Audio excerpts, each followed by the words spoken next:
evening. Good evening. Y'all can do better than that. Y'all from the Delta. What y'all saying about that? Good evening. Good evening, Miss Block. Thank you. Hey. I'm just going to speak briefly. Of course, it's the 50th anniversary on the March on Washington. And I just want to acknowledge that since that was the greatest march that America has ever seen, because we wasn't just marching, we made accomplishments like the Voting Rights Act, the Civil Rights Act. Well, that was a part of it. But I want to talk a little bit about the march, because you know you saw Dr. King and all of the men up there on the podium.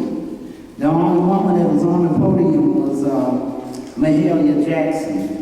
And she was up there honored because he wanted her to sing. Otherwise, she would not have been up there either.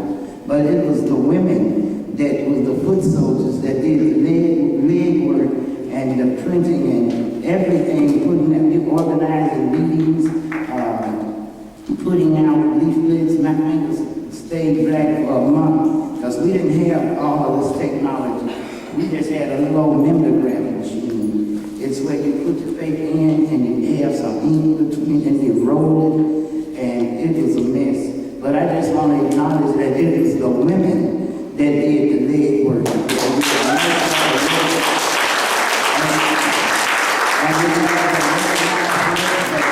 we were soldiers, as in every case. I was going to talk about here in Dr. King's dream.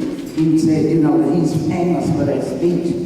I have a dream, but that's not what he was going to speak about up there. He was talking about America and, you know, how we have to check that we can't cash this head, come back to institutional funds. And then Mahalia Jackson was standing up there tell him about the dream, Martin, tell him about the dream. And he did the famous, they call it now, the I Have a Dream speech. They didn't get back to the point that we still got the checks that's bouncing. And, but Langston Hughes wrote, the dream has been deferred. And Langston wrote, what happens to a dream deferred? Does it dry up like a raisin in the sun? Or does it fester like a sore and then runs? Does it stink like rotten meat? Or does it crust and sugar over like a syrupy sweet? Does it sag from a heavy load? Or maybe it just explodes?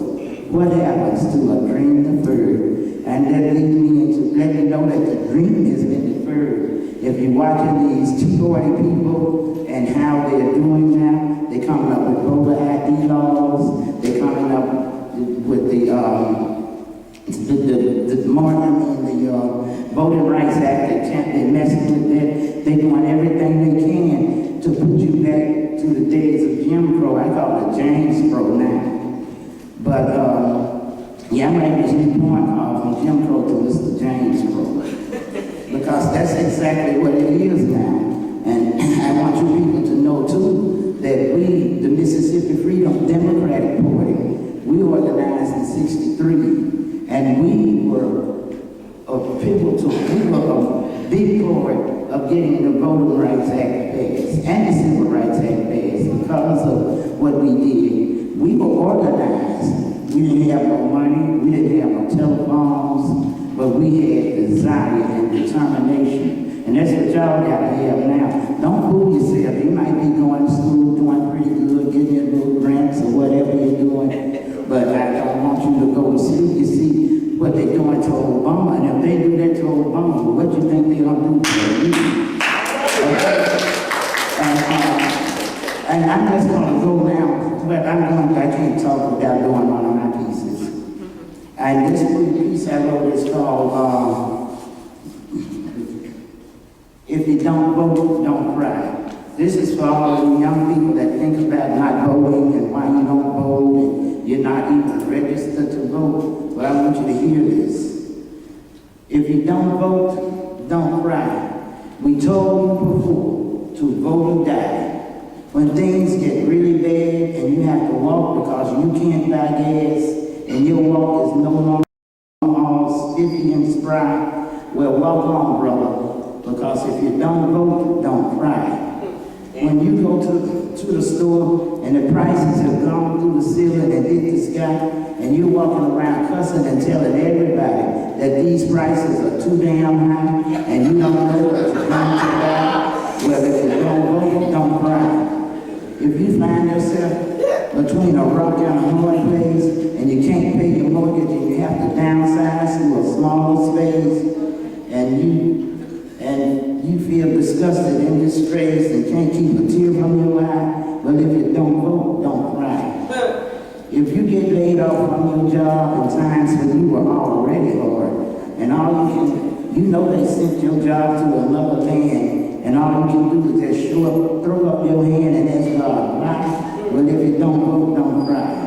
If you get really ill and you can't go to the doctor because you can't pay the bills, not to mention buying those expensive pills, and you feel just like you're gonna die, well, if you don't vote, don't cry. If you go off to school and you comply with all of the rules, but you can't get a grant or a student loan and have to pack your bags and go back home, and you all angry and upset and tell your mama that the world is just passing you by, well, if you don't vote, don't cry. If you lose your food stamps in your Section 8 and you call your worker to get it straight, and she tells you that John McCain cut your benefits and didn't say why, and you just let out a heavy sigh, well, if you didn't vote, don't cry. We told you before to vote or die. Thank you.